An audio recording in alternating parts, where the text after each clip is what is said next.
Test ഫുള്ളുണ്ടല്ലോ. ലൈബ്രറിയാ. എല്ലാരും എഴുത്തൊന്നും നിർത്തിക്കേ. മാറ്റാ ഒന്നുമില്ല sir.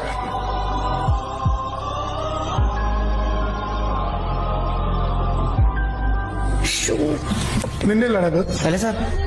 പിന്നെ ആരെയാണോ? അറിയില്ല സാർ. തന്നെയാണോ? അല്ല സാർ. അപ്പൊ ഇത് നിങ്ങളുടെ ആരെയല്ല. എല്ലാരും ഒന്ന് എണീറ്റേ. ഇത് ആരെ എഴുതിയെന്ന് പറയാതെ ഇനി ഒരുത്തരും എക്സാം എഴുതണ്ട. ഈ ബിറ്റ് എഴുതിയത് ആരാന്ന് മര്യാദക്ക് പറഞ്ഞു.